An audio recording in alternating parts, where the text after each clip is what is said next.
Здраво на сите, добре дојдовте во уште едно интервју на каналот Татунчо, прво за 2022 година и она што ми е посебно мило е што ова прво интервју во оваа година го правам со човекот со кој што го направив моето прво интервју, Дарко Симуновски. Добре дојде уште еднаш, како си?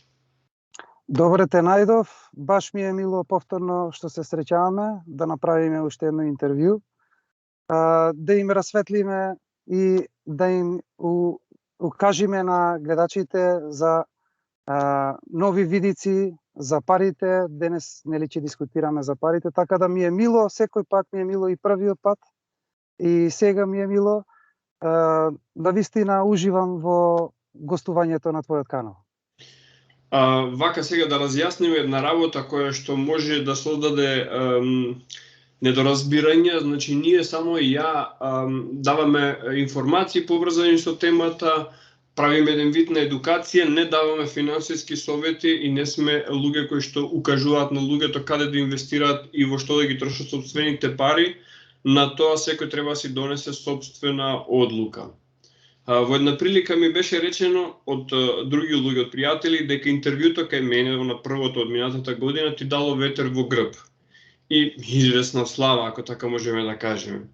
Како стручњак на оваа тема, нели? Дали интервјуто кај мене на вистина го доживеа како ветер во грб? Да, апсолутно, да. Секако дека беше ветер во грб.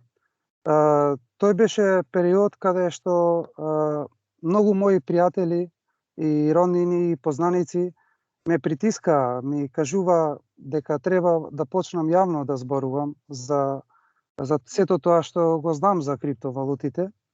И во една таква ситуација дојде момент каде што го направивме интервјуто кај тебе и секако дека беше позитивен фидбек тоа интервју. После тоа следува многу покани за други медиуми.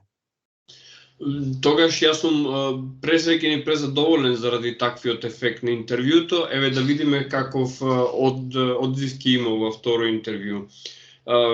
Бретон Вудс, многу пати јас и во мои видеа го имам спомнувано, имам зборувано за значи што се има одлучено во Бретон Вудс. Ајде да видиме, значи, твое објаснување на Бретон Вудс до неговото фактичко укинување во 1971 година, значи вклучително и тоа, укинувањето во 1971 година. Така. Сега малку да им се појасни на гледачите, пред да почнеме со Бретон Вудс, мора да ги подсетиме дека тоа е период каде што светот доживеа многу тешки периоди. Имавме Прва светска војна, после крајот на Првата светска војна големата депресија, што траеше дури скоро 12 години, до 32 година чинам дека беше, 1932, и после нели Втората светска војна. После Втората светска војна, нормално во услови на војна, на крајот на денот секој е губитник. Нема победници во војна, сите губат. Имаше голема загуба на лица, на луѓе, на животи. Економијите беа буквално срушени. И така да имаше една делегати на 44 сојузнички нации во јули 1944 година се собра во одморалиштето Бретон Вудс за да разговараат, да дискутираат за нов монетарен поредок. Сега, Бретон Вудс во тој даден момент требаше да даде една алтернатива на ова преходна што беше монетарна политика. Ова алтернатива требаше да ги подобри ситуациите, економските ситуации и стандардот на живење со оглед на тоа што преходно се случи, односно големата депресија и Втората светска војна. Сега, на овој договор Бретон Вудс, земјите, сите тие што учествуваа, нели, на тие 44 земји членки, се договорија да го земат американскиот долар за негова валута а со тоа американскиот долар да биде врзан за златото. Во тој момент, даден момент, беше 35 долари по унца. Така беше врзан во тој момент. Сега, исто така, на ова собрание на Бретон Вудс, многу е битно да се каже, тогаш беше создаден ММФ и тоа е Меѓународен монетарен фонд и Меѓународната банка за обнова и развој, подоцна позната како Светска банка. Тоа го донесе Бретон Вудс, но меѓутоа, што е многу битно да се спомне исто така, во овој период имаше големи промени во светот. Една од големите, тие промени беа во 46-та година, чинам дека беше, се создаде Обединети нации. 47-ма беше договорот за слободна размена, поточно со еден збор почетоците на глобализацијата. 49-та година беше НАТО.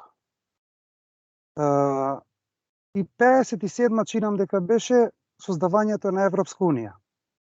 58. Сега 58-ма беше, така? 58 со Римскиот договор. Така, да. Сега овие се тие главни структури после Бретон Вудс што буквално ги живееме и ден денес. Ова е главни централистички глобални структури. Сега исто така да се напомени е што после Втората светска војна имаше голем пораст на наталитетот во светот.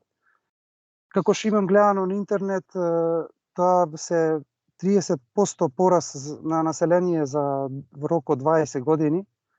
Значи неверојатен пораст, тоа беше во 50-тите и во 60-тите години. Многумина ги сметаат ова ера како златна ера, затоа што реално тогаш прв пат во ова современо начин на живење, тогаш стандардот прв пат растеше. Имаше реален пораст на платите и така натака. Со еден збор, квалитетот се качуваше. Исто така е многу интересно да се спомне, нели, поради врзувањето на сите овие членки што ги врза своите фиат валути со доларот, а доларот со злато. Сега сите знаеме дека ММФ главната структура е, нели, потеклото, главната централа е тука Америка. И сега Америка фактички беа во тие моменти после тој воен конфликт, после 60-тите и креирањето на Бретон Вудс и на таа меѓународна монетарна политика, сад има во крајот на 60-тите, не знам точно 68-69 дали беше, тогаш има дефицит во смисла каде што не можеше сад да ги исполнат обврските со меѓународните договори, затоа што, нели, доларот беше врзан со златото, а имаше многу поголема побарувачка, односно преку ММФ и преку Светската банка, нели, како што знаеме. Сега дојде до еден клучен момент после овој проблем на САД што се соочија со снабдување на цел свет буквално со доларот, затоа што тоа се периоди, треба луѓето да разберат дека ова е единствен период каде што фиат валутите буквално имаат реална вредност, затоа што во тој период, даден момент, беа врзани со златото. Што значи, сепак има некоја реална тежина, значи како вредност зборуваме. Сега, во 71-а, Франција и Британија, они веќе сакаат наместо долари, побаруваат од Америка да имаат злато како државни резерви. И овој притисок претходно што го спомнав, нели, во крајот на 60-тите, што Америка едноставно не можеше да ги исполни врските, и тоа прави притисок каде што Никсон, председател Никсон на Америка во 71 година, мислам дека беше точно 71, 15 август 1921. Така. Значи, он решава да излезе од голд стандард, што го викаме, значи, од стандардот на злато.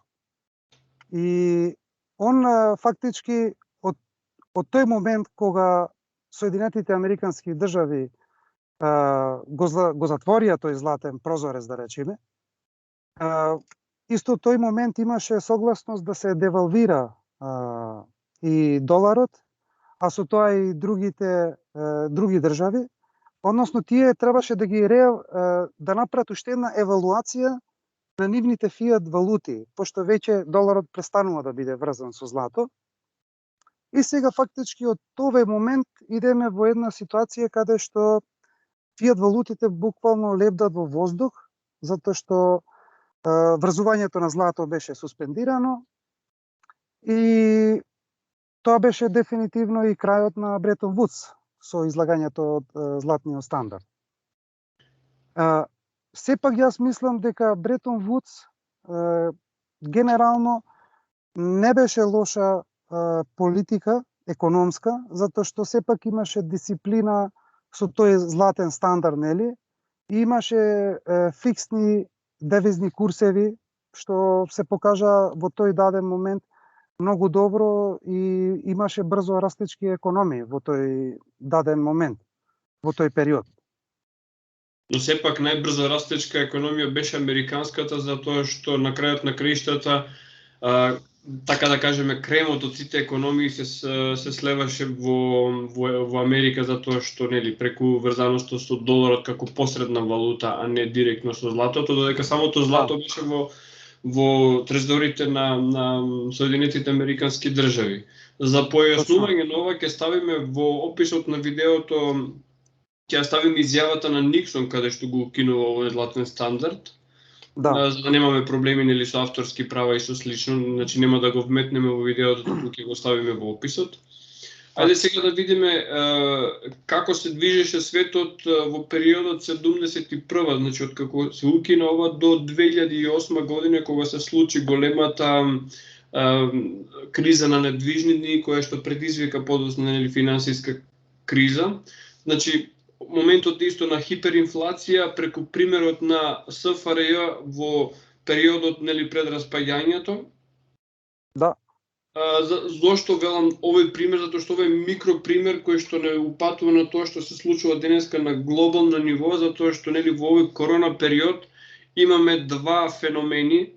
Значи, од една страна беа сите тие локдаун и скратување на реалното производство, кој што денеска нели поради различните мерки, реалните економии работат со намален капацитет во однос на тој што работеа до 2019, а од друга страна централните банки, пред се Федералните резерви во Америка и Европската централна банка, пуштаат фиат валута, значи валута без покритие во огромни количини. Значи, што ќе се случи тоа? Значи, први микропримерот на СФРЈ и да видиме дали истото тоа ќе се преслика сега на глобален план во Европа и во Америка. Да. Види, јас сега би почнал малку да се разглоби ова тема, овој период, сепак е мислам дека имаше многу битни моменти во овој период на светско ниво, вклучувајќи и ситуацијата во тогашна СФРЈ. Види, знаеш, на почетокот од 70-тите имаше експлозија и побарувачка на маркетот. И тој момент се случи затоа што реално зборниме, нели како што спомнавме претходно, после Втората светска војна има најголем пораст на население. И сега нормално овие што се родени после 40-тите години, нели, влагаат после 60-тите години, влагаат значи влагаат во пазарот на трудот, нели? И идат повеќе луѓе во пазарот на трудот. Има повеќе работи сепак што беа клучни во овие 70-тите, да речеме. Значи една работа е таа генерација, позната наречена baby boomers генерација, значи тогаш имаше најголем шок во синџирот на снабдување се случи, генерално во западниот свет поготово, затоа што имаше, нели, како што голем пораст на наталитет, со тоа поголема побарувачка во маркетот, и се случи тој шок на синџирот на снабдување, и во тој периодот пазарот на акции, на комодитети, на добрата веќе почнуваат да одат нагоре. Сега, овој период е иницииран од три моменти. Првиот момент е, нели, растот на населението, пошто види, не може демографијата да се запоставува кога зборуваме за економија, затоа што демографијата секогаш е на некој начин поврзана со економијата. Значи, тој прв момент беше растот на населението. Сега, вториот момент, многу битен, беше излагање златниот стандард. Значи, тогаш веќе фиат валутите лебдат во воздух. И сега, исто така, многу битен период беше каде што овој период веќе реалниот раст на економија што се случи во златната ера во 50-тите, 60-тите, веќе стагнира во овој момент. И една од тие работи е секако, значи, поконкретно во Америка, ние сите знаеме како Америка во после Втората светска војна дека има една таква политика каде што прима многу голем број на имигранти и со тоа, значи, се отвара нови работни места. Со тоа, значи, поголема конкурентност за работно место, а со тоа, значи, стагнирање на платата. Значи, кога имате повеќе луѓе што аплицираат за една работа, логично е дека нема да се накачи платата. Сега, значи, во овој период веќе имаме една ситуација каде што одскокнуваат тие групации, социјални групации, економски во општеството, каде што веќе со таа почеток на таа глобализација, со тој договор од 47 што е за размена, значи тие богатите стануваат веќе побогати, затоа што веќе почнуваат веќе да одат глобално, а обичната работничка класа стагнира. Значи веќе нема ситуација како што е во 50-тите, 60-тите, каде што има реален стандард. Сега овој период имаше едни таки интересни политики. Маргарет Тачер имаше една таква политика во Обединетото кралство. Имаше политика каде што социјална политика, каде што им се нудеше станови и социјални домови на многу лица за многу поволни цени во тој период. Но меѓутоа работата беше што луѓето генерално нема пари за тоа да го купат, туку тие веќе стануваат должници. Сега, исто така е многу битно да се спомни, тоа беше случај и во СФР, значи кредитната политика веќе овој период во светот секаде се менува. Значи, веќе се почнуваат едни вид на кредитни политики каде што се дозволува луѓето да се задолжуваат дури повеќе што можат. Сега, еден момент од овие кредиторски, да речеме, од овој начин на кредитирање на живење, со тоа се качуваат и цените на недвижностите. А и со тоа се качуваат и цените на сите финансиски средства. Сега исто така е многу битно да се спомне, од исто така социјален аспект, во тој момент што е многу битно, почнува да функционира што уште неколку држави само во светот ден денеска го знаат, тоа е бесплатно здравство. Значи во тој момент се случува тоа бесплатно здравство, во тој момент се случува пензиските фондови да станат како момент, како тренд, како луѓето да стануваат да штедат за својата пензија, нели? Но меѓутоа исто така во 70-тите е клучен моментот каде што веќе Wall Street го почнува својот раст. Сега во 73-та година имаше еден краш на Wall Street и како што сме го виделе тоа сценарио и преходно многу пати, државата, односно Америка, тогаш им е откупија нивната загуба. Значи ги откупија со еден збор. И тоа веќе неколку пати се случувало во историјата, па после во 76-та, што е многу битно, ова е многу клучен момент за растот на Wall Street, затоа што во 76-та година веќе и на банките им се дозволува да купуваат акции и да учествуваат во тој пазар, значи, и сега има тука веќе поголема конкуренција во брокерите и со ова Wall Street добива уште еден ветер во грб економски, каде што има потенцијал уште многу да расте. И сега, види, во 80-тите има веќе најголем раст на кредити, општо во цел свет, дури и во Југославија. Сите знаеме дека, еве конкретно Југославија, дека беше до гуша во долгови. Тоа ретко кој го дискутира, сите кажуваат дека имало убав стандард, но меѓутоа другите политики, макроекономија на државата многу малку се дискутира, затоа што може државата да се позајми за да креира некоја социјална политика во еден даден момент да им помогне на граѓаните, но меѓутоа ако немате БДП, ако немате производство, тоа ќе има негативен фидбек понатака. Сега види, во 80-тите генерално имаше една, да речеме, кредитна експанзија, каде што сите можеа веќе да земаат кредит, многу поголем од тоа што може да се дозволат. И едноставно тогаш почнува, би рекол, култот за поседување недвижности, за поседување кола, сите сакаат нели да бидат богати и најлесен начин е нели преку кредити. Сега и ова кредитирање како што го прават физичките лица, го прават и фирмите, а со тоа го прават и банките. И сите учествуваат во пазарот некако за да станат побогати, нели? Сега ова во 80-тите акумулира голем долг. Многу голем долг акумулира во 80-тите, општо зборувам генерално во цел свет.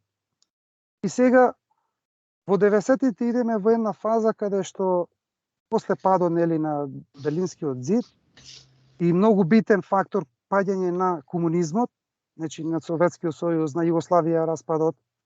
Значи тоа веќе е голема промена во светот.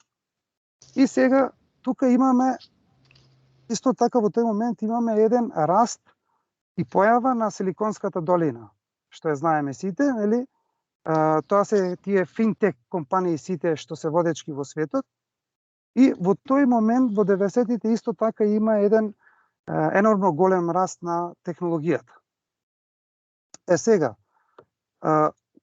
рачунај сега во еден момент каде што луѓето во 90-тите стекнуваат еден насобран долг од 80-тите, почнувајќи нели од 70-тите, и сега наеднаш во 90-тите исто така се појавува една технолошка експанзија. Значи технологијата веќе почнува да се усовршува, нели, во 90-тите. И сега е уште една работа глобализација. Глобализацијата нели има голем удел за пазарот на трудот, нели? Сега за пазарот трудот, како што реков на преска, колку има повеќе конкуренција, платите нема до горе, ќе стагнираат. И тоа се случи во 90-тите. Платите повторно не остана, значи не се мрдна, само привидно се качува, затоа што кога ќе споредуваме со инфлацијата годишна стапка како одеше, оти нели кога ќе се вратиме назад, $35 унца беше во 40-тите, нели? Так. Сега е 1800 една унца. Сега, ама видите, тоа не значи дека цената на златото пораснала, воопшто. Куповната моќ на доларот е намалена.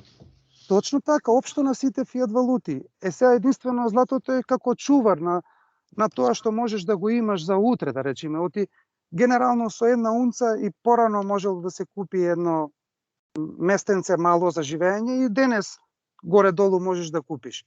Значи, тоа е еден вид на чувар на парите, инаку не дека се качува вредноста. Сега, види, многу битна работа Во 90-тите се случува падот на азиската берза. И тоа донесува еден потрес, што после се случува и на глобално ниво. А многу битно за нас, ние што сме во Европска унија, во 2003 се воведува еврото. И се што се случи 2002 беше така? Втора. Да. И се во 2002 кога се појавува еврото, што се случува? Луѓето инстантно стануваат посиромашни.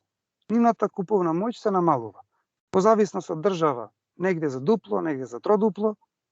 И тоа е уште еден момент каде што, значи, со овој вид на терк на генерални, на економија, макроекономија, светска економија, поготово со излагањето тој златен стандард, еве гледаме како сега веќе нели додека дискутираме, како тој само се оди на долгови. Се оди на долгови. Зошто? Затоа што побарувачката расте, со тој во тој случај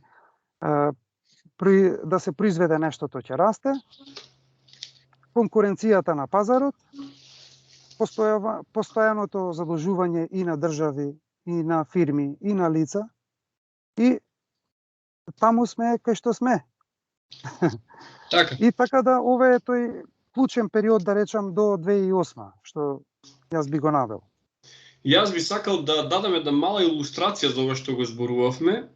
Значи, бидејќи јас сум роден 1980 година, релативно добро се сеќавам на 80-тите години, и кога бев вистински мал, значи, банкнота која што беше синоним за највисока вредност беше оваа.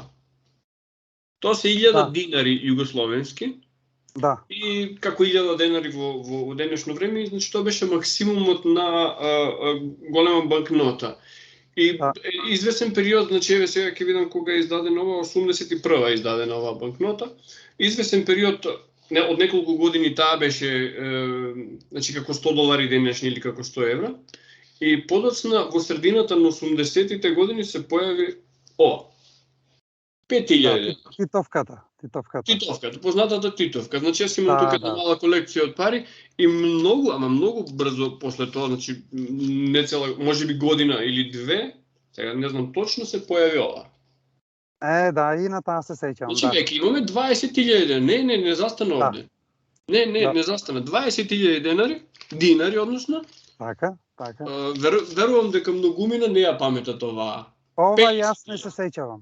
50.000 од СФРЈ, значи да не испадне дека од Југославија друга.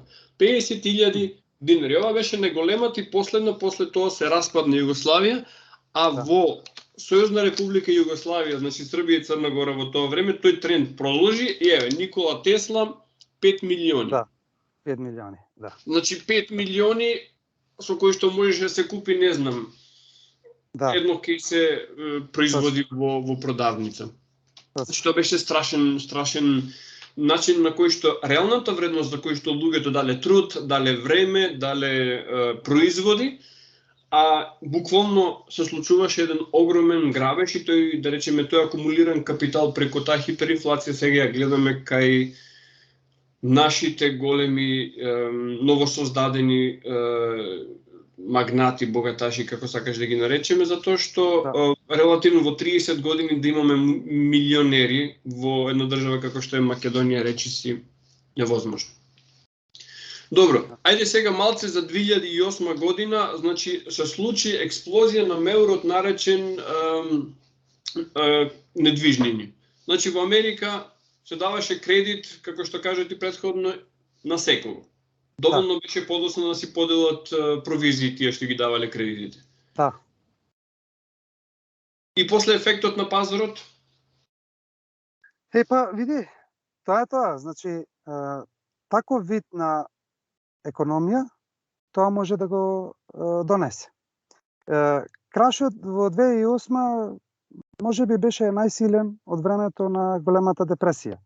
Сега, види, тоа беше очекувано, сепак на тие што беа добри, што ја пратеа економијата и што ја разбира макроекономијата пред се, тоа беше очекувано затоа што до тој период имаше преголем одвишок исто така и на принтање, односно пуштање на пари во пазар многу повеќе од колку што може.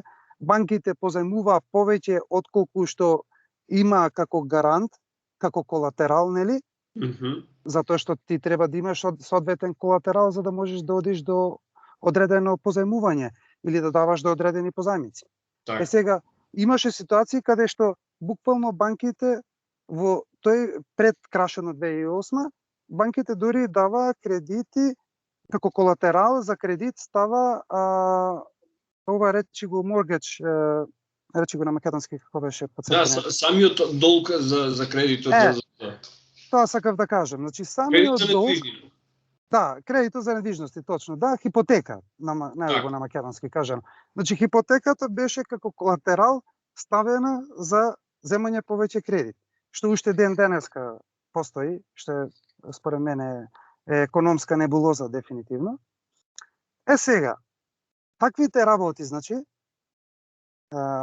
тоа не домаќинско работење, почнувајќи од излагање на златниот стандард, нели, па после со тие популистички вид на политики и со тоа кредитирање постојано само долгови, несоодветна работа и се случува тој краш на 2008. И сега тој краш на 2008 беше иницииран, нели, со тие недвижностите, што им падна цената, што се вика преку ноќ, нешто невидено.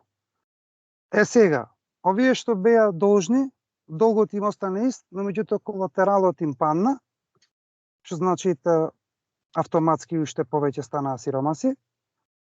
Сега банките го изгубија тој како колатерал и сето тоа, значи исто така, значи падот на берзата што се случи во 2008, комплетно пад на целиот систем. Тоа се случи во 2008. Сега после овој пад, најинтересно е да се напомени што се случи. Сите се сеќаваме. Значи, Wall Street, најголемите банки беа повторно кренати и помогнати од државните економии, нели? Што исклучок на Lehman Brothers, мораше некој да биде биде исфрлен од играта. Мора некој, да, нешто да се покаже, дека е нешто како што треба. Сега, значи, повторно тие што не ставија во таа ситуација, тие беа отплатени, а ние, обичните граѓани, станавме се посиромашни. Зошто? Затоа што после, значи, овој краш, нас никој не врати. Нас никој не ни даде на обичните луѓе, граѓани, никаква помош. Туку најбогатите ја добија таа помош. Значи, банките. Сега, во овој период, после веќе 2010, да речеме, закрепнувањето, многу е битно да се спомне, затоа што има тогаш веќе и пад на плати. Не само што остануваат исти, дури и пад на плати. Во одредени држави пазарот на трудот дури се намалува платите. А додека сите средства постојано, нели, одат нагоре, тие никогаш не престанале. И сега, во очите на сите станува се поскапо, ама пак види сега, всушност тоа не е и така. Туку не станува се поскапо, туку парата се помалку вреди. Затоа што, нели, ова што го дискутираме. Так. Значи, која нема соодветно работење. Така, инфлацијата е скриен данок за кој што никој не ни кажува, а сме постојано даночени со него. Да, апсолутно. Сега, значи, додека, нели, таа инфлација се случува, вредноста на фиат валутите паѓа, куповната моќ нормално дека се намалува, се пушта пари повеќе од колку што може буџетот да си дозволи, и сега тоа доведува до девалвација, нели, на фиат валутите или инфлација позната. Сега, ти си 80-та година, Владко, нели? 80-та, значи за една година се узминуваме, али тука сме, пошто millennials, веќе ова генерација millennials, во 81-та, како што се рачуна, мислам, па дури и крајот на Generation X, што беа до крајот на 70-тите, сега они најмногу се изгорија во овој цел проток и во овој период пред крашот на 2008 и после крашот на 2008. Зошто? Прво, они наследија многу полош систем за разлика од преходните генерации, како што е генерација X и како што се baby boomers, тие што беа нели после Втората светска војна до 60-тите. Сега, они има многу пофер општество. Има бесплатна едукација. Има бесплатно здравство. Сега нешто што милениалс и овие генерации, нели, што го наследивме, ние тоа таков свет не видовме. Во тој период, значи вклучувајќи 2008 падот, нели, и после тоа, што се случува, значи таа инфлација си оди нагоре. Сега ова генерацијава наша веќе е во долгови, во повеќе од држави, затоа што веќе тие плаќале за едукација. Сега тој долг од едукативниот систем, од образованието во универзитетот, на било кој што ќе се вработи, ќе му треба неколку години да може да го отплати. Но меѓутоа, како што стагнира платите, вредноста е помала и потешко испаѓа да го отплатиш долгот. И сега имаат долгови од образование, морат да плаќаат здравствено и да се купи недвижности е скоро невозможно. Значи зборуваме после падот, нели? Так. Од 2008 натака, што придонесе тој пат сега, ние тоа дискутираме да им се појасне на сите. И сега има едно, некои викат дека, не знам, стокс, овие речи ги акциите, комодитетите, некои викаат и ден денеска, еве се зборува често, тоа го следам редовно, викаат дека одат горе, дека се тие горе само се дујат многу од горе, ама што ако не одат тие горе, туку едноставно парите одат многу долу. Значи тука треба да се запрашаат сите, затоа што јас мислам дека не е акцијата што оде горе, туку дефинитивно тоа се парите, вредноста на парите што оде долу. Еве, посебно сега во овој момент со коронава, сите осетивме и допрва ќе осетиме економски во стандардот на живење како ќе се намали. Пред се порастот на енергенците е најкритичен моментално. 30-40% поскапување е невозможно да кажеме дека изворите на енергија придонеле за тоа, туку едноставно од некаде треба да се надополни тоа за истиот извор на енергија. Дали е тоа електрична енергија, газ или било што друго. Или сокревање на даноци. Значи, тоа е една од мерките кога држава, секоја држава, кога паѓа во долгови или да речеме во една лоша економска политика. Прво нешто што може да се извлечи, секоја држава го прави тоа со, нели, качување на цени на енергенците, кој што спомна, качување на сите работи што се пропратни со тоа, нели? И исто така качување на таксата. Че таксата е многу битен елемент тука за да се собери пари во буџетот. И сега тоа се први работи што ги прави. И сега кога не можат да успеат со тоа, иста има една таква популарна метода што е користат, тоа би дошло на македонска како девалвација. Намерна девалвација, debasement што го викаме. Така. Англиски. Девалвација на валутата. И тоа многу пати случаи. Сега брзо се случуваше со Венецуела, Аргентина, значи имавме многу такви примери. Еве сега со Турција уште не знаеме како ќе биде, доста е неизвестно, неизвестно.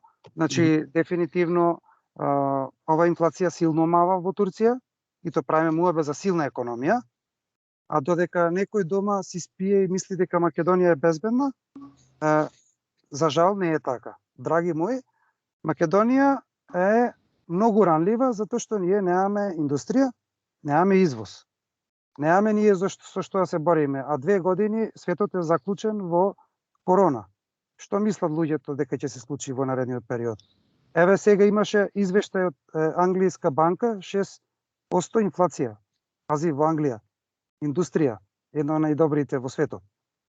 6% инфлација они имаат, а Македонска банка дава извештај 2,13.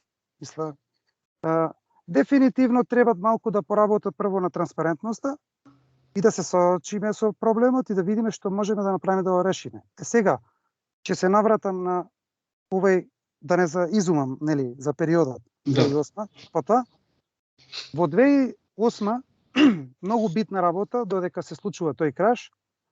Нешто што ќе го смени лицето на светот, се пишува во 2008 е напишана white paper на биткоин. Добро, ќе дојдеме со биткоин да ги поминеме први нови работи, ќе дојдеме до биткоинот. Значи Не, сакав само да го спомна, пошто е во овој период, само сакав да го спомна дека тогаш и е појавата и во 2009 излага, затоа што тоа е како одговор на досегашните централни економски менаџирања. Значи тоа е многу битно, затоа тоа сакав да го спомнам само. И така да завршам со 2008, нели? Одлично, значи претходно го спомна Меѓународниот монетарен фонд како директна последица на договорот од Бретон Вудс. Моменталната извршна директорка на тој Меѓународен монетарен фонд Кристалина Георгиева има изјавено дека ни е потребен нов Бретон Вудс. И сега дали тој нов Бретон Вудс се однесува на целосното воведување на така наречените CBDC, или да појасниме за гледачите Central Banks Digital Currencies, или на македонски дигитални валути на централните банки. Сега, ќе ми дозволиш да појаснам, значи не се дигитални валути оние кои што ги разменуваме со кредитни картички, затоа што тие сепак во теорија треба да имаат некакво покритие во хартиена вредност, значи тоа е само дигитална трансакција, туку комплетно исфрлање на готовината и префрлање на сите трансакции во дигитална форма. Значи, дали е тоа идејата за нов Бретон Вудс? Само да те појаснам тука, значи исто како што кажа сето тоа, но меѓутоа поентата е да биде дигитална на блокчейн. Тоа е нивната идеја на CBDC. Не само дигитална како што е сега, како моментот што го имаме, туку да биде на блокчейн. Нормално тој блокчейн ќе биде централизиран. Пошто исто така многу треба да им се појасни луѓето да разберат дека има децентрализиран блокчейн, тоа што го гледаме кај Ethereum, односно кај сите криптовалути, повеќето, не скоро сите, скоро. Значи тоа е децентрализиран блокчейн, како на биткоин. Тоа е најдецентрализираниот блокчейн што постои. Овие што ќе бидат на CBDC, односно на државна дигитална валута, овие исто ќе бидат на блокчейн, но меѓутоа приватен блокчейн. Сега тука тоа е голема драстична работа, разлика, значи тоа е диаметрално спротивна работа. Значи нема да ги имаме, да ги уживаме ние како корисници тие благодети што ги имаме во децентрализираниот блокчейн. Во ова дигитална валута, што веќе сега доста држави работат на тоа да издадат своја дигитална валута. Сега за разликава, значи затоа да појасниме овде на сите гледачи, затоа што да не мислат дека овде станува збор само дигитализација, дека сега криптовалутите се дигитални и сега фиат валутите ќе бидат дигитални. Не, воопшто не е така. Значи, едно нешто е заедничко кај нив, што двете се дигитални. Меѓутоа, ова CBDC се издава регулирана од монетарната власт на таа одредена централна банка, нели? Сега, оние ќе бидат централните дигитални валути, ќе бидат на приватен блокчейн. Што значи тоа? Тоа значи дека централната власт ќе има тотална контрола на секој еден граѓанин, на секоја една трансакција за било што во секој даден момент. Нешто што до сега не беше ситуација. Со овие CBDC тоа ќе биде возможно. Сега, значи, бенефит од ова дефинитивно има централата, а обичниот граѓанин нема. Зошто? Затоа што, како што реков, збогум приватност. Тоа е една работа. Втора работа, што ако, пример, Дарко или Владко или било кој граѓанин не е соодветен на таа централна власт, каде што се наоѓа таа централна валута, нели, дигитална централна валута. Тоа значи дека Дарко, Владко или некој друг или било кој ќе нема пристап до никакви средства, до никакви материјални добра. Значи ќе не може буквално човек и лев да си купи. Еве се пример да речеме, ако некој е избркан или го гони централата, XX работи, можеме, нели, со кеш. Или уште поубаво со криптовалути. Затоа што тие се децентрализирани. Ова е голема работа. Значи, ова е многу суштинска работа. Ние сега идеме во еден период. Јас ова уште еднаш ќе спомнам, сакам да ги замолам сите многу внимателно да слушнат. Дека сега не е поентата дали ние ќе имаме ново дигитално средство за плаќање. Дали тоа ќе биде Биткоин, Етериум, Polkadot, што и да е, без разлика. Не е тоа поентата, луѓе. Разберете. Овде станува збор пред се за децентрализираност. Тоа значи, јас на тебе, ти на мене, ти на кого сакаш, без никакви прашања, без никакви посредници, и тоа да траи 2 секунди и таа трансакција да биде 100 пати поевтина од еден Western Union, каде што треба да идем таму, па да се подпишувам, па да давам лична карта, па да чекам одговор, па да они да ми одобрат за една трансакција. Мислам, молим те. Сега, овие дигиталните централни валути сакаат да го постигнат таа брзина и ефикасност, што веќе имаат криптовалути, ама како што реков, тие се централни. За обичниот корисник дефинитивно ќе бидат во негативна конотација, во смисла на губење на апсолутно на приватноста, че нема да постои ниту една приватна трансакција за било што, како што можеме да имаме, нели? Сега тука има сега многу некои прашања за CBDC, овие, пошто не се така едноставни.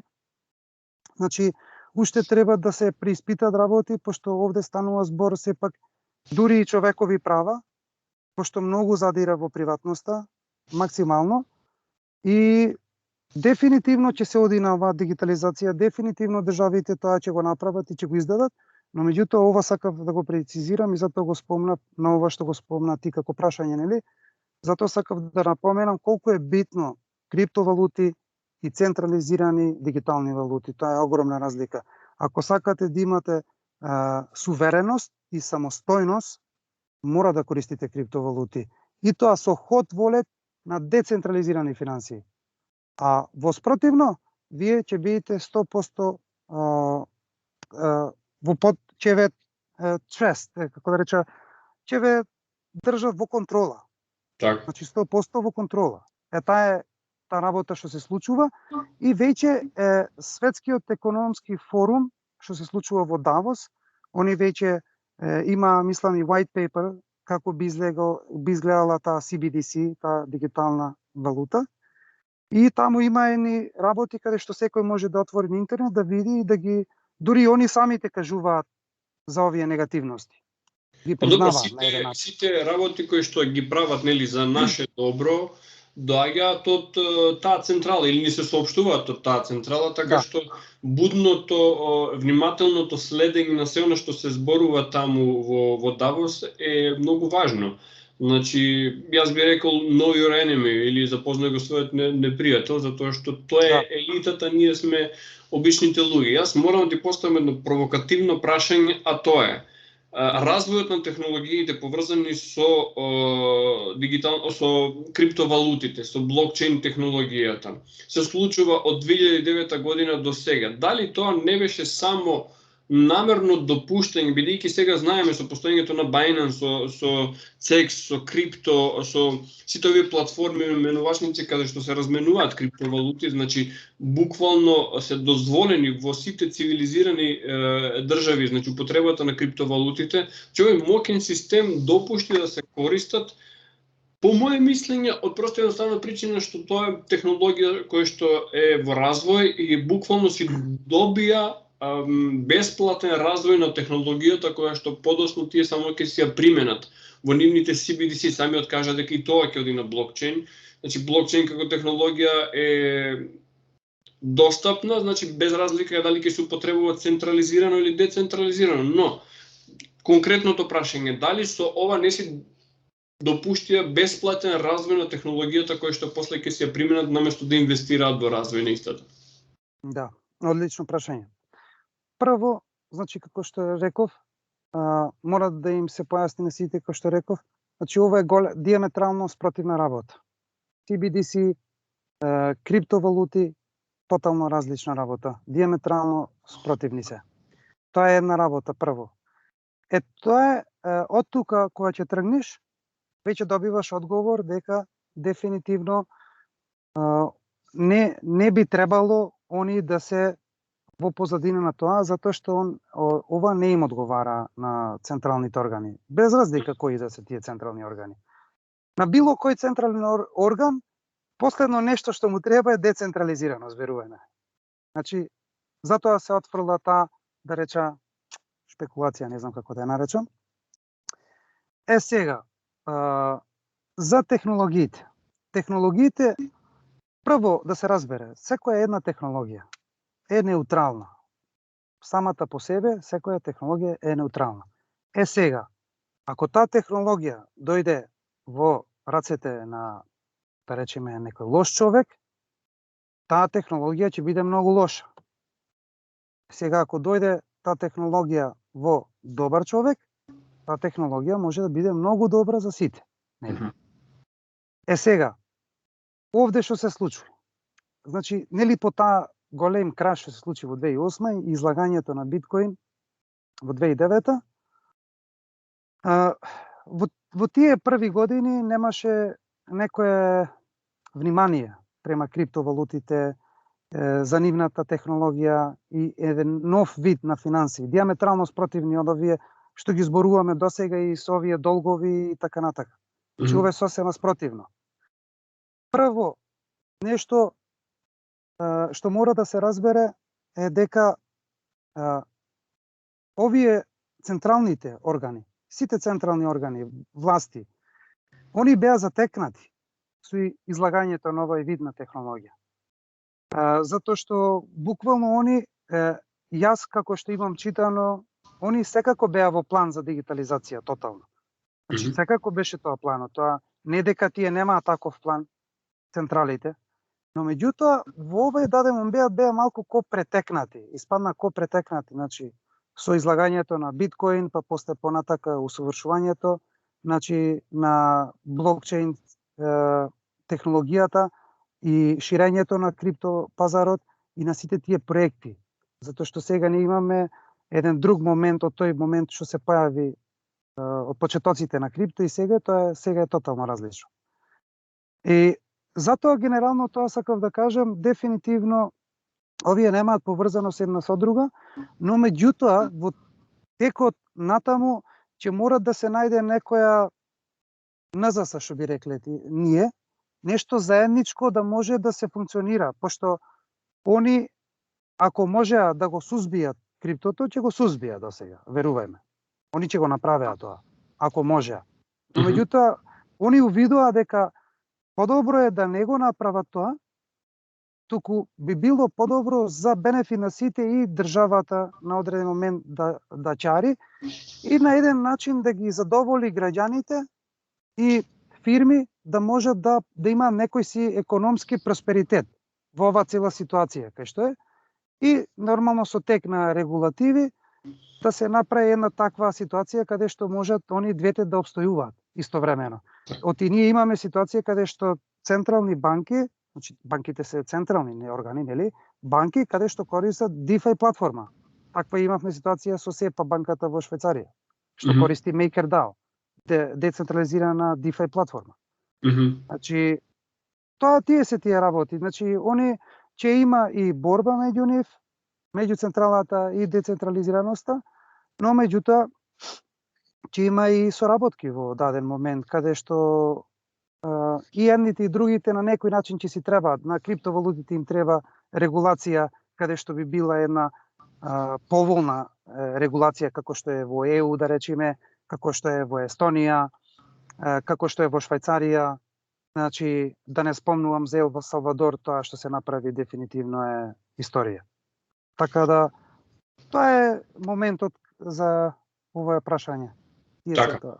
Вака, во претходното интервју, а и во другите интервјуа со другите соговорници на оваа тема, ние убаво ги објаснивме основите, нели, на блокчейн технологијата, што е биткоин, значи децентрализираните криптовалути.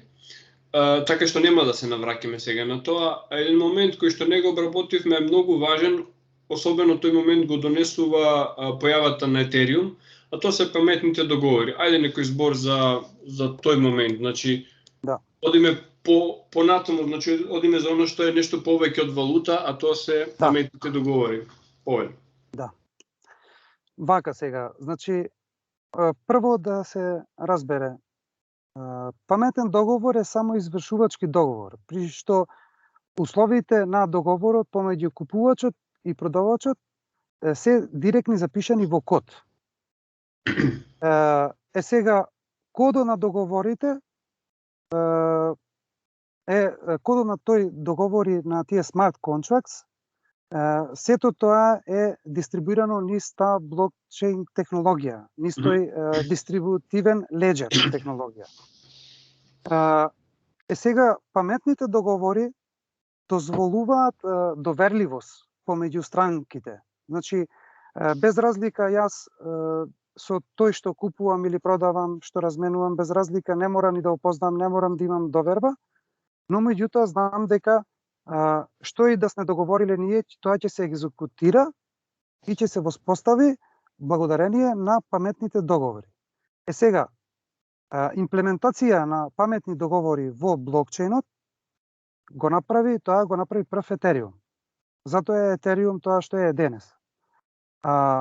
Биткоин е нели прво ова да се подразбери, пошто многу луѓе треба да разберат дека сите криптовалути, повеќето, со случај на тие меме токени, сите се некој проект. Или се платформа на smart contracts платформ како Ethereum, или се блокчейн како биткоин од првите како платежно средство, таков го имаме Stellar, пример, XRP. Тие се, значи, блокчейн технологии каде што нивниот фокус е payment, платежното средство. Сега, Ethereum со излагањето, појавувањето негово 2015 и понатака со развивањето на тие паметни договори, веќе тие паметни договори исто така дозволуваат на тој блокчейн да се градат така наречени децентрализирани апликации, DApps, така се популарно кажа. Сега, тие DApps исто така се денеска што се познати како NFT. Исто така имаме децентрализирани платформи како што се DeFi, значи децентрализирани финансии. За тоа после понатака ќе дојдеме по-конкретно, малку ќе подискутираме. Сега, главниот концепт на паметните договори, за да го направат договорот по-автоматизиран, безбеден и практичен. Значи, тоа е главниот концепт. И дигиталниот договор се состои од 3 работи. Ако, кога и тогаш. Значи, да се испостават, да се исполнат одредени параметри и тој самиот се автоматизира. И затоа се вика паметен договор. Затоа сакав да го разглобам малку по-детално. Сега, како што рековме, значи, Ethereum како прва smart contract платформа, значи, тоа е поентата на Ethereumот. И сега, Ethereum со овој блокчейн што го има Етериумот, пред се беше разбран и од целата криптозаедница, пред се разбран како еден светски компјутер. Така повеќе го гледаат, не само како платежно средство. И поради ова што го направи Ethereum, значи со воведувањето на тие smart contracts, со тоа се возможи да се градат апликации на самиот блокчейн, секако вид на апликации, тоа го смени теркот на блокчейн, развојот на блокчейнот. Сега идеме во момент каде што ние сме сега во период каде што тие смарт контракт уште се усовршуваат. Значи, уште има за работа да се доусовршат, за да можат подетално работи и подетални работи да ги усогласат во еден договор, да станат покомплексни. Значи, моментално на тоа се работи. И затоа сакам уште еднаш да повторам, значи прва генерација блокчейн биткоин како платежно средство прв пат, после втора генерација блокчейн етериум и сега веќе имаме трета генерација на блокчейн како што е Polkadot и други платформи, смарт контракт платформ. Али тоа понатака ќе дискутираме, пошто нели темата е сега само смарт контракт. Мислам дека така добро го разглобив така. Така, одлично. Добро, за конкретни некои проекти како што е Polkadot може да се навратиме и во некоја друга емисија, затоа што од моите истражувања знам дека еден од основачите на Ethereum подоцна продолжува со развојот на Polkadot, така што таа е насоката на движење на тој проект. Сега за работите кои што ги спомнати, децентрализирани финанси, односно DeFi, малце подетално за тој поим. Така. Види, прво, што е најбитно кај DeFi? DeFi сега ќе го спомнуваме, да знаат сите, на тоа се мисли децентрализирани финанси, за да не го спомнуваме на секое. Така. Подолго е. Сега, DeFi. Во принцип, DeFi представува се што постои во денешниот економски систем како алатка, како можност за заработка, менување на пари и така натака. Значи се што постои како во една штедилница, во една банка, било каде се што е тој начин на услуги, економски услуги, замисли сите тие работи од денешниот свет да се става на блокчейн.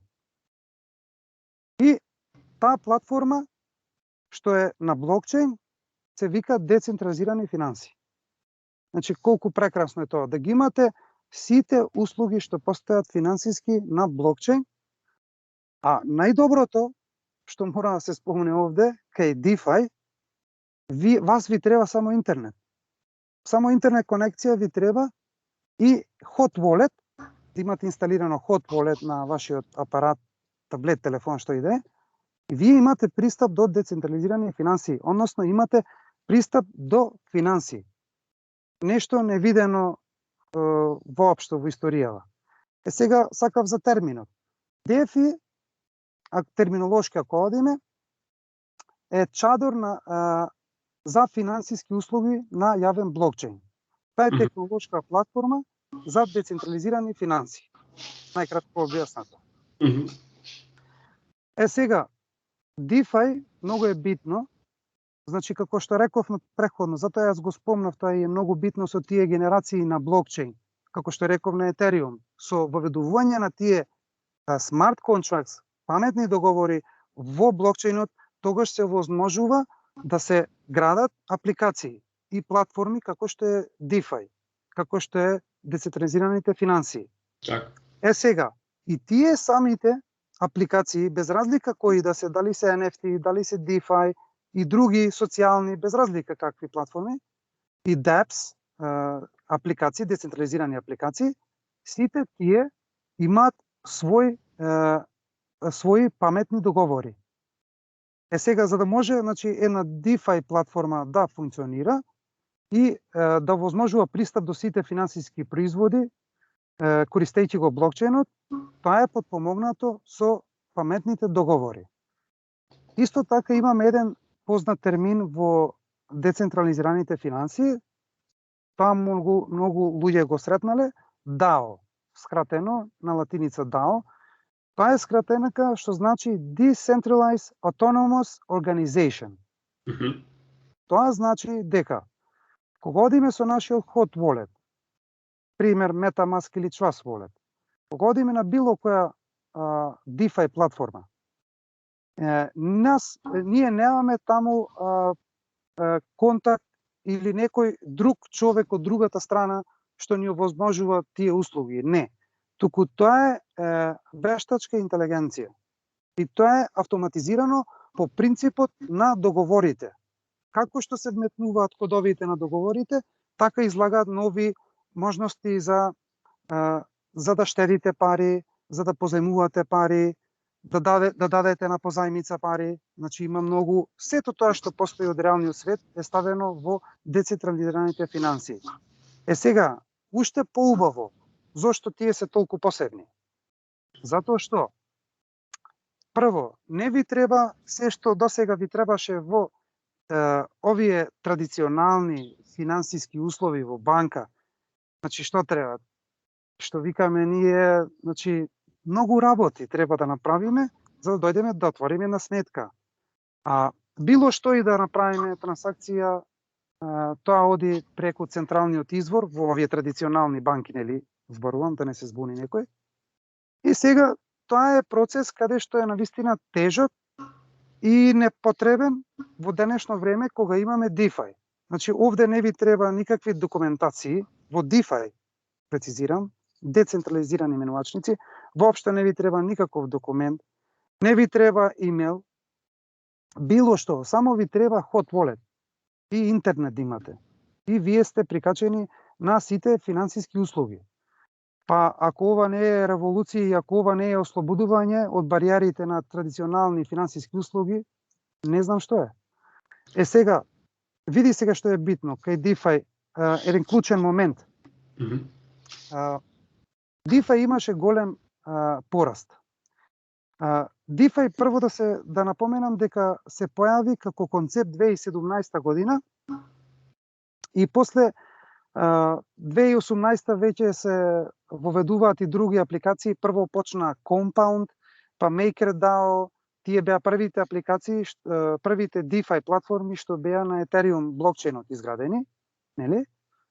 И со тек на време веќе имаме сега и други smart contract platforms, како што е Binance, Luna, Avax, каде што го градат својот DeFi екосистем, оти другото се е повеќето на Ethereum, пошто, нели, како што спомнавме претходно, од тука почнува ова. И сега имаме еден невиден раст. Поготово во ова криза со коронава, само пред 2 години, купната вредност на DeFi беше $600 милиони. Пред 2 години. Али зборувам $600 милиони луѓе што штедат пари, што ги чуваат своите пари, односно криптовалути, на тие децентрализирани платформи. $600 милиони пред 2 години. Денес е преку $290 милиарди. Тоа е пораст. Тоа е 480 и повеќе пати. Мислам, лудо е. Лудо е да помислиш само колку е многу скокнато. Так. На почетокот оваа година имаше само, чинам дека беа негде 16 до 20 милиарди долари. Тоа се вика популарно Total Value Locked. Тоа значи колку се штедат во тие DeFi платформи, во тие децентрализирани менувачници. И сега денеска со тие, чинам дека се 290, тие варираат за некој, али тука е негде. И сега тоа е, значи, дефинитивно голем скок. Значи, зошто ова го кажувам? Затоа што луѓето почнуваат со текот на користењето, ги осеќаат бенефициите од користењето на DeFi платформа. Зошто? Затоа што имаш брз и едноставен аксес, немаш посредник, нема потребна за документација, сакаш да позајмиш пари, нема проблем. Ќе го ставиш Ethereum како колатерал, значи како гаранција, или биткоинот, и добиваш инстантно кредит. И може да и ти ги одредуваш условите дури, што е најинтересното, колку сакаш период. И тоа се одвива само за, не знам, минутка. Една минутка. Значи без никакви документации што во традиционалниот систем ги знаеме кои се. Овде немаме такви работи. Сега, плюс денешно време веќе одамна, пошто ова ситуација со парите, нели, со принтањето што правиме муабет, тоа доведе каде што банките денес не даваат никаква каматна стапка за штедење. И денешно време јас се чудам како некој воопшто би штедел пари во банка. Зошто? Затоа што прво имаме груба, силна инфлација. Пази, во развиени земји се случува до 10%, што е страшно, а да не правиме муабет за неразвиени држави. И сега, што добиваме ние од тоа? Чување пари в банка? Ништо. Но гласуваме фиат валути, значи да не бидеме лошо разберени. Чување фиат валути.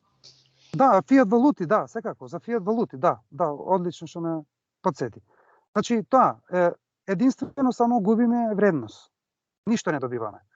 Подобро во било што да се, макар недвижности, ако некој не сака еве криптовалути, да не испадне дека се мора сите криптовалути, барем во недвижности, во било што нека ги стави. Во нешто, во бизнис, во нешто, било што, само во штедење банка, тоа е најпоразително нешто што може, значи самите си подпишуваме пораз. Сега, сакав ова многу битно за децентрализираните финансии. Они нудат каматни стапки на овие stable coins што се како долари, 10-12%, од 5%, од 3% нагоре, зависност на која платформа. Така. Па никаде никој не ти дава повеќе од 0,2% на штедење во традиционалниот свет, а во децентрализирани финансии само од stablecoins имаме 10%.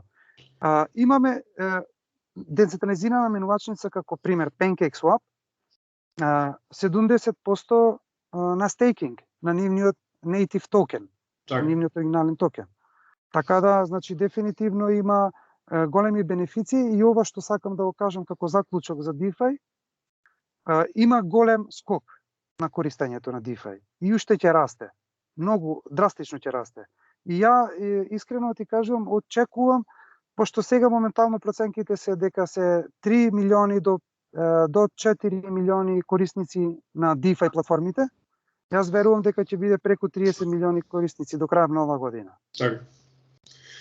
Добро, пред да се додиме на иднината на парите, на кратко, NFT или non-fungible tokens, на македонски во превод би му дошло неопипливи токени или нематеријални токени. Ајде малце тоа да го објасниме, мислам дека се уште е недоволно јасно.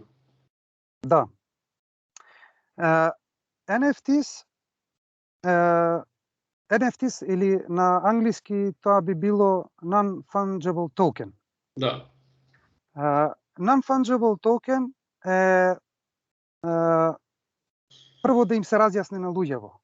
Non-fungible token тоа е, значи сиве овие токени, сиве овие DApps, што ги спомнав прена. Затоа јас ги спомнав за да биде сето тоа поврзано на луѓето, да им стане јасно од каде сега ова NFT, знаеш, да не се чуди никој, значи еве NFT што е. NFT е апликација на блокчейнот. И таа платформа што е одредена за NFT обично има свој токен. И сега ако пример ние ставиме на одреден сајт што е за NFTs,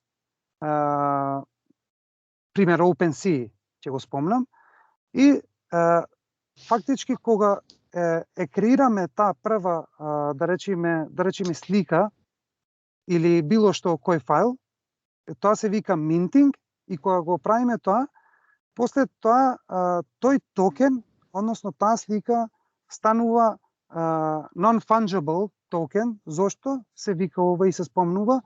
Би дошло на македонски можеби незаменлив, ама не верувам дека ќе најдеме прав превод на македонски, али тоа би дошло, NFT би дошло како една уникатна, непроменлива единица на податоци, зачувани на блокчейнот. Најкратко објаснето, теоретски, значи, објаснето најкратко. Тоа е тоа, дефиницијата на NFT. Сега, NFT... Повели? Да. Да, сега сакав да прецизирам што е конкретно NFT.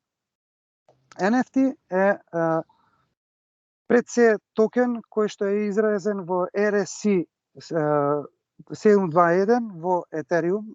Прво се појавуваат исто нормално, затоа што појавувањето на тие smart contracts, па после тие dApps. Сега NFT може да се разберат како фотографии, видеа, 3D модели, било какво моделирање, аудио, други видови на дигитални датотеки. Значи, може да бидат лични податоци, што понатака исто така се во криптосветот други платформи се занимаваат за идентитет и така натака. NFT користи блокчейн технологија за да се обезбеди јавен доказ на собственост. NFTs, секој еден што е собственик на NFTs, го има тоа уникатност. затоа што тој токен е само негов.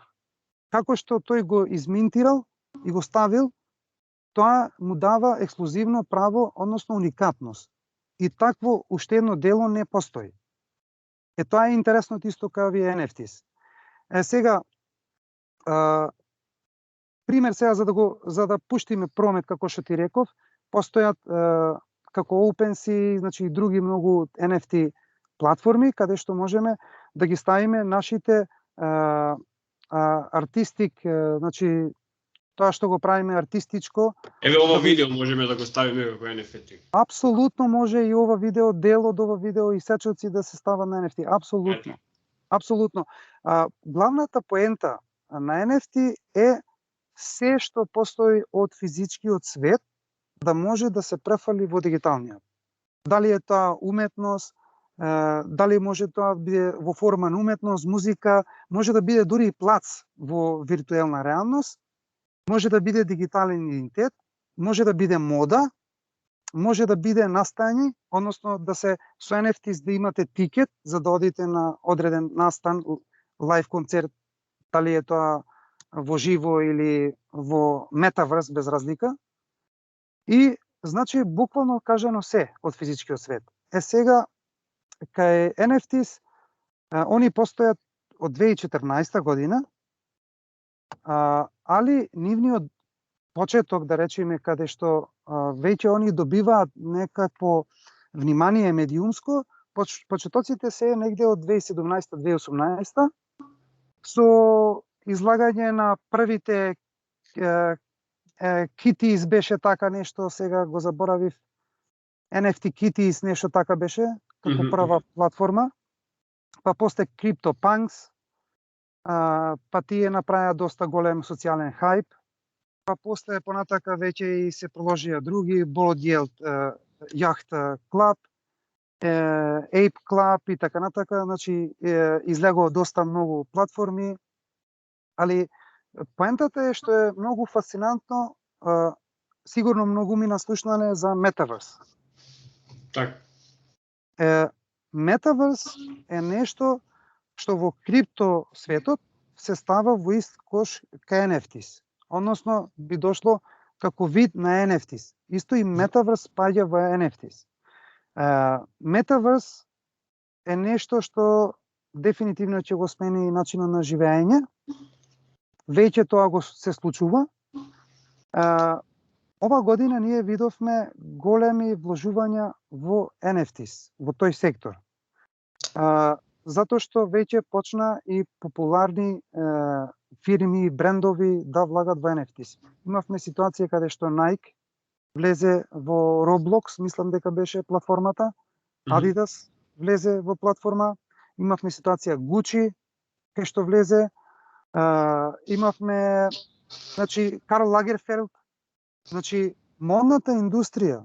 Дури сега јас шерував на мојот сајт, Samsung ќе отвори продавница во Metaverse, во виртуалниот свет. И од тука ќе продава телефони.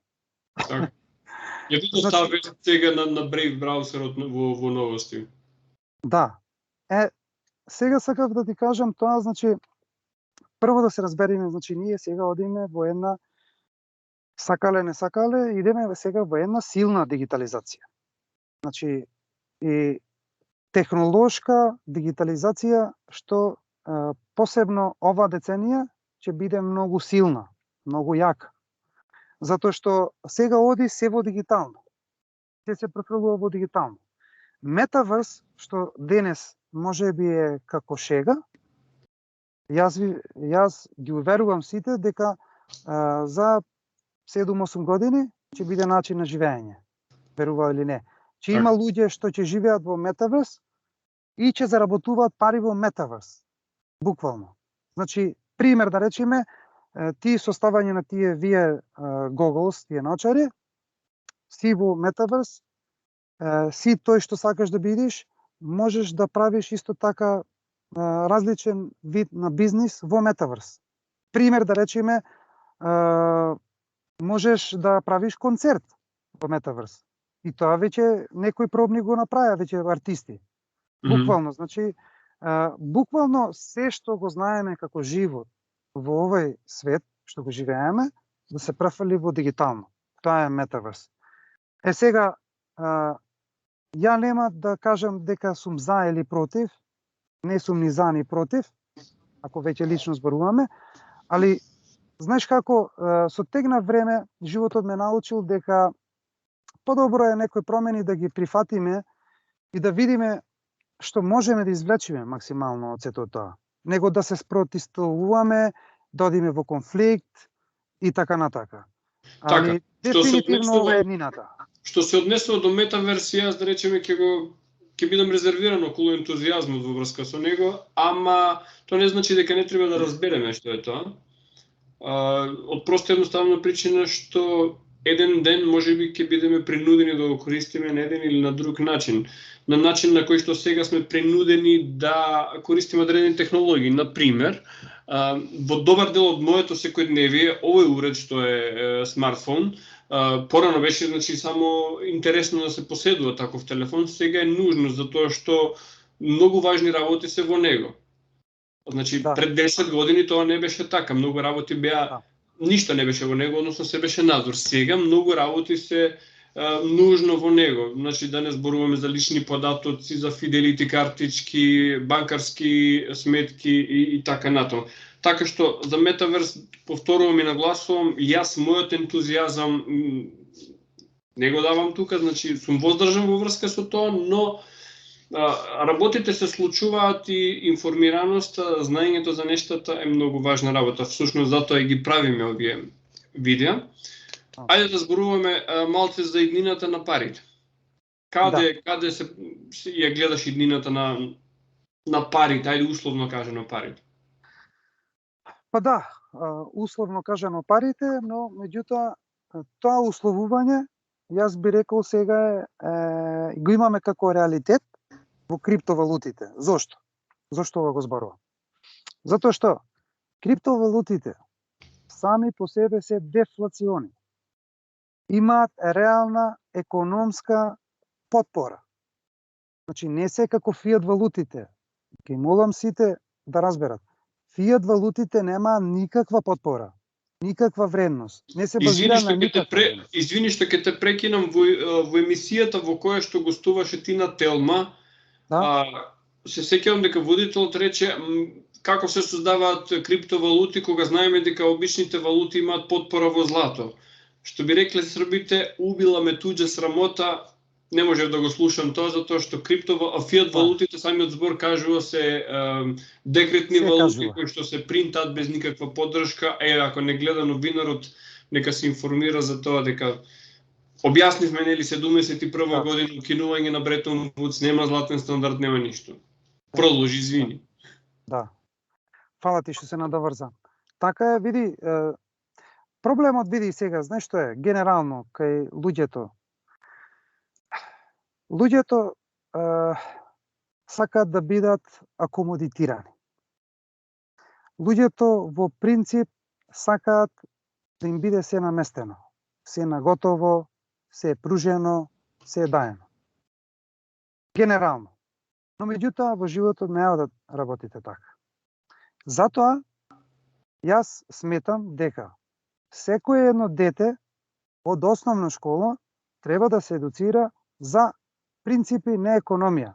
Основни работи од економија, нели? Не да навлагаме сега во не знам кој теории.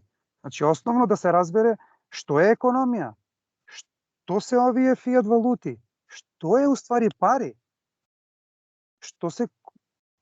сето тоа, цел економски поредок да го разбереме треба.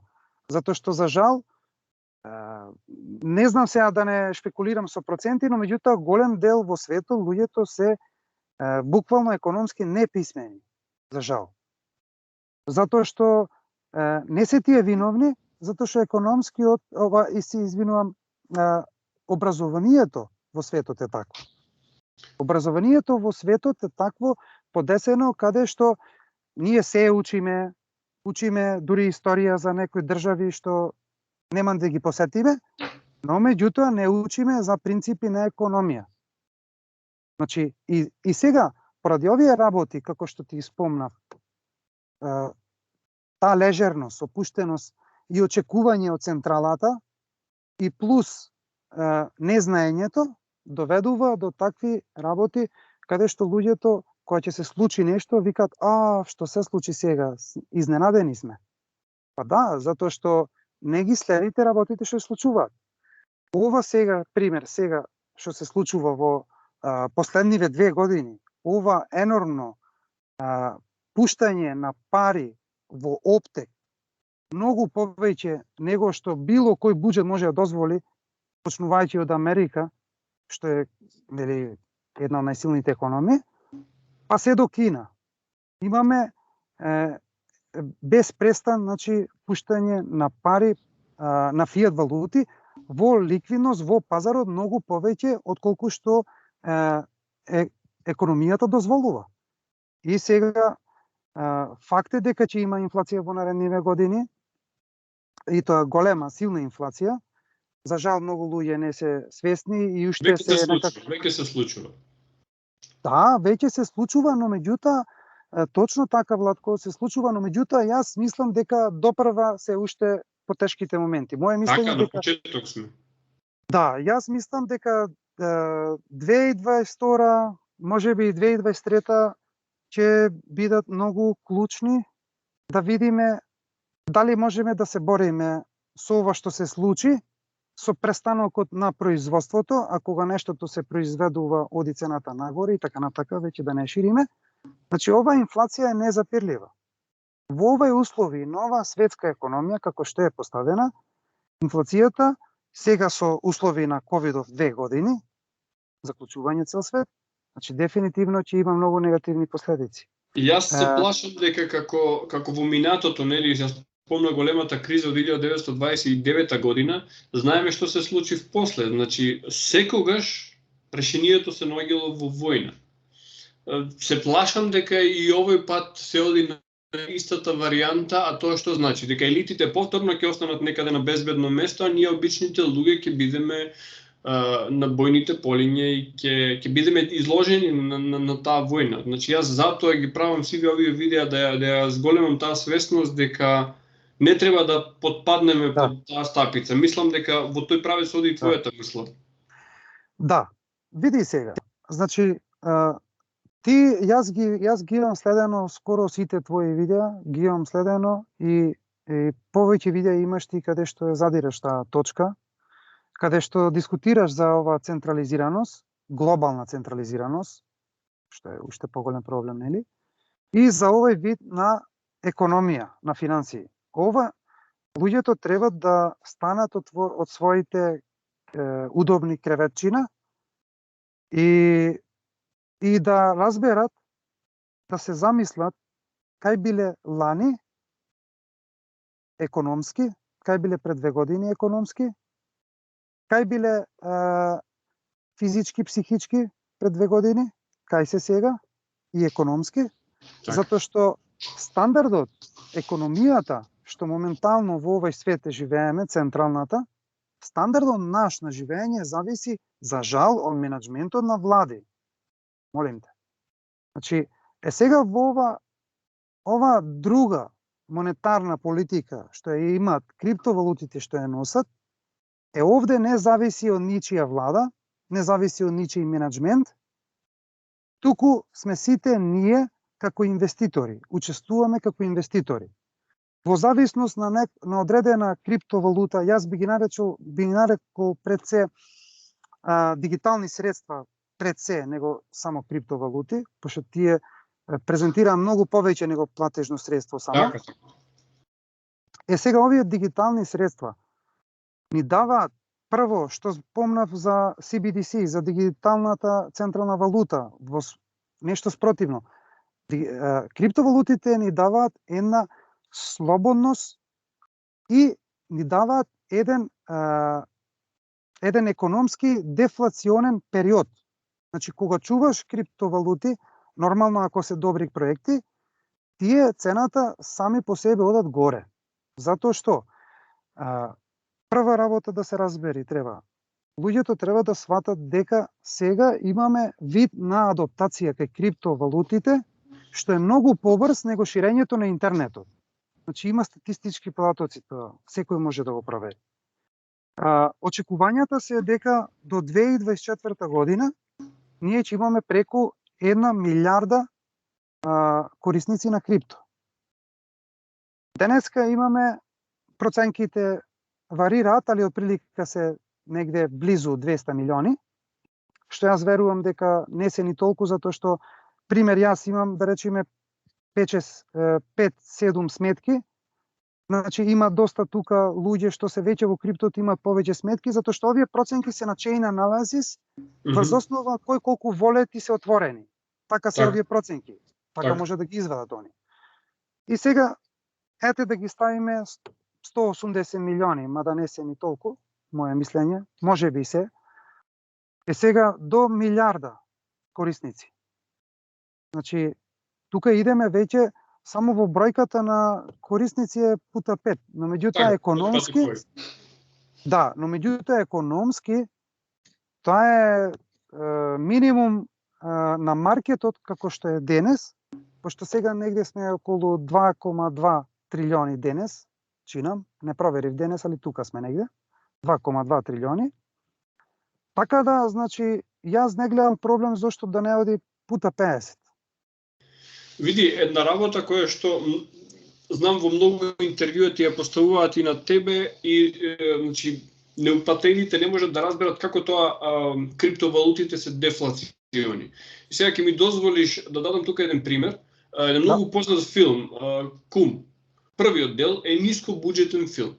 Значи, самите актери во тоа време, вклучително и звездата на филмот Марлон Брандо, имале мали плати за тој филм, значи средствата со кои што е снимен тој филм се многу мали. Успехот на филмот, значи добрата енергија вложена во тој филм, го има направено филмот хит. И денеска гледањето на тој филм носи приходи.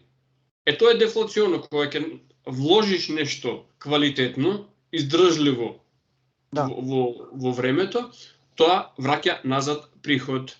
На неист начин на кој што нели не го сваќаат вложувањето на голема енергија во биткоин. Се вложува таа енергија, таа е запис за нешто што се има случајно. Ние енергијата што вложуваме кога извршуваме одредена работа, потрошуваме енергијата. Записот како го добиваме? Записот го добиваме во вакво нешто. Нешто што ако го фрлам во пламен ќе изгори, значи записот ќе се изгуби. А овде имаме блокчейн технологија која што тој запис ни го гарантира трајно. Мислам дека ова е така символичен и разбирлив начин на тоа зошто дефлационо. Да. Види сега за таа тема зошто дефлационо. Тоа е така кој што кажа. Но меѓутоа многу битно да се спомне.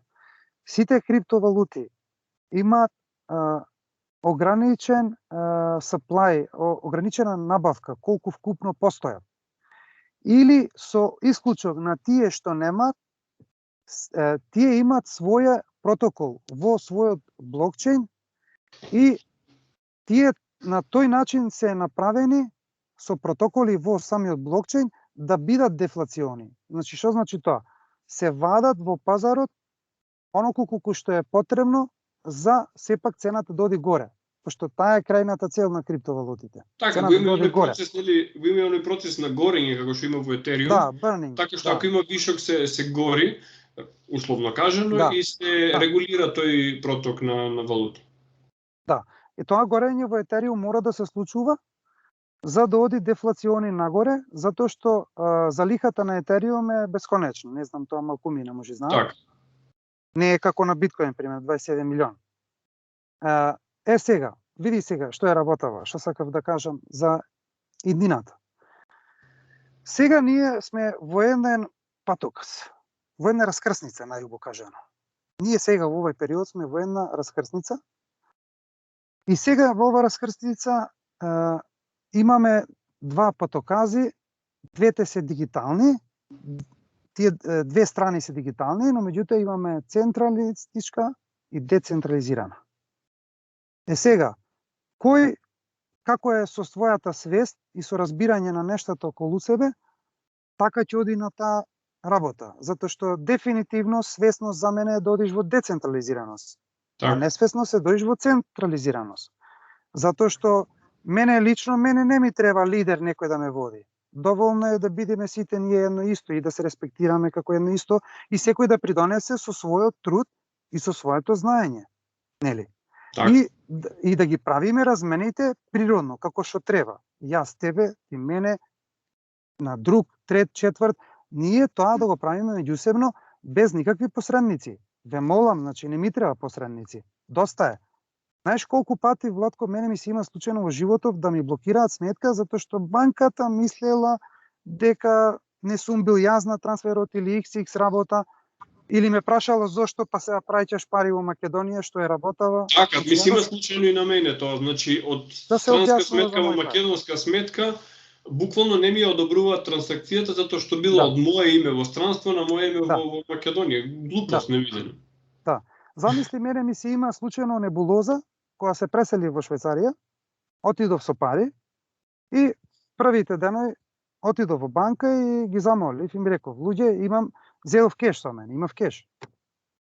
И им викам, луѓе, имам 30.000 франака отприлика. Значи ве молам, сакам да ги ставам в банка, да не ги носам во мене, во чесет, да се мислам или дома, под перница, не знам шо. Ради безбедност. Океј, ми вика, отворив сметка, ги ставив парите и дојде негде, мислам, сабота и пошто они ми дадоа и картичка и сега јас одам да си повлечам пари, не можам да повлечам пари. И ја при пари се позајмував од лица, од пријатели во тој даден момент тогаш, за да поминам викендот за јадење, за пиење, за гориво, што ми треба се елементарно, нели, да функционирам. За после во понеделник да одам кај нив, па да се расправаме, па да се објаснуваме, за накрај они да ми кажат едно банално објаснување, па сакавме да се осигураме дека се е во ред. Што да се осигурате, па ја ви ги донесов парите, ја лично ви ги дадов, ја ви се потпишав, и сега што е проблемот што ја сега сака да изваат париве мои? Значи, тие работи за мене лично, јас како што сум како индивидуа, за мене се тие недозволиви. Затоа јас лично, не мора да значи дека секој треба така да прави, али времето ќе покаже кој колку е во право. Јас лично сум all in во крипто. All in во крипто. Затоа што тука нема што да загубам. Единствено што можем да загубам ако, како што кажува името фиат валута. Океј, добро. Добро, јас се извинувам, значи за малиот прекин, кога работиме вака онлайн, технологијата знае да откаже. Она што сакав јас да те дополнам тука е дека, како што рече, ти луѓето со својата мрзеливост прифаќаат да на секоја трансакција банките или сервисите за картички како што се Mastercard, Visa земаат одредена провизија, а некако им е чудно кога одредени луѓе кои што го работат истото тоа во блокчейн и во децентрализираните финансии, значи буквално мајнерите практично и тоа го прават, значи ги верификуваат трансакциите во овој peer-to-peer, односно корисник до корисник систем. Така што ние ќе придонесеме за подигнување, нели, на информираноста и на културата поврзана со ова, па значи времето е пред нас и ќе видиме како ќе се развиваат работите. Последна работа за која што сакам да разговараме е tokenpaddock.com, твојот нов проект, па те молам подетално за тоа. Да. Види, само сакав, накратко само сакав со преходно да довршам, тоа ми се како крајна реченица. Значи, со тек на време, значи, во овој период што следува, како што иде дигитализацијата масовна и како што иде ширење, големо ширење на криптовалутите, што не идува како цунами, никој не може да го запре. Со тек на годините се ќе биде токенизирано. Многу работи што денеска ги знаеме од одредени места, како јавни услуги, јавни фирми, компании, да не набројувам кои, значи ќе биде токенизирано. Сите поголеми компании ќе имаат токени. Дури може да се случи и локалниот бербер да има токен. Така да сакам да го прецизирам дека тоа е нешто што не идува како еден момент во иднината и тоа дефинитивно ќе го гледаме. Значи, ќе биде многу работи, ќе биде интересно токенизирање, посебно тие социјални токени, пример да речеме некој е пејач и сега за сите што го следат можат да токенизираат, значи и со развитокот на Web3 ќе биде интересен момент на таа децентрализираност и токенизација што следува дефинитивно. Тоа сакам да го започнем за последно. Сега за токен педок. Токен педок сајтот го отворив пред неколку месеци. Токен педок е сајт каде што нуди live market data на крипто, сите цени на сите криптовалути. Исто така има latest news, каде што се покриваат вести од криптосветот нормално. И имаме исто така секција на едукација и секција на анализи. Едукација и анализи се со бесплатна преплата, односно се регистрирање само со емейл. Таму постојано се додаваат содржини и ќе се додаваат понатаму, ќе се работи уште посилно и појако со тек на време. И сега исто така е многу интересно што ќе се воведе VIP лета. Тоа ќе биде во теков на до следниот месец би требало да се реализира, пошто требаат сите детали да се запазат технички и така натака, нели? Че со таа VIP преплата сите што ќе бидат преплатници на VIP преплата ќе можат да земат како да креираат портфолио, ќе можат да земат пример за портфолио. Тоа портфолио ќе биде едно јавно портфолио што јас го водам и на тие што ќе бидат во VIP преплата, они ќе можат да го следат портфолиото и ќе можат и они да вложуваат нешто слично или исто во зависност на можностите и знаењето, ќе можат да го пратат тоа портфолио и исто така ќе добиваат анализи за популарно наречени low cap gems. Тоа се криптовалути, монети или токени што имаат многу добар проект за нив, се прилично нови и со тоа нивната маркет капитализација е ниска, но меѓутоа можат да дојдат до големи промени, односно да има повеќе капитал во тие проекти, пошто се сепак добри. Мојот начин на истражување, кога јас ги бирам овие проекти и досега што сум го работел тоа приватно на портфолио што се им правел на лица и компании, мојот начин на бирање е фундаментална анализа. Значи, јас се занимавам само со фундаментална анализа, затоа што сите тие работи ги пратам за да можам во целост да одредам кое нешто е квалитетно, а кое вреди да се инвестира. Така да, значи, сето тоа исто така ќе има и опција за едукација, односно за курсеви. Веќе јас правев приватно курсеви со кај нас тука во Македонија онлайн. Сега сакам тоа исто така и со странци да го правиме, на англиски ќе биде, пак ќе продолжам на македонски. Со еден збор, значи сајтот е тотална едукација за крипто. И на сите мои преплатници што ќе бидат во VIP преплата, на сите ќе им бидам достапен за лична консултација за било што. И исто така ќе добиваат апдејти кога да се продава, кога да се купува, затоа што нели маркетот е варијабилен на криптовалути. Сега, али ова е многу битно да разберат сите. Маркетот на криптовалути, се додека е варијабилен, вака како што е, тоа значи дека имаат шанса за голема заработувачка.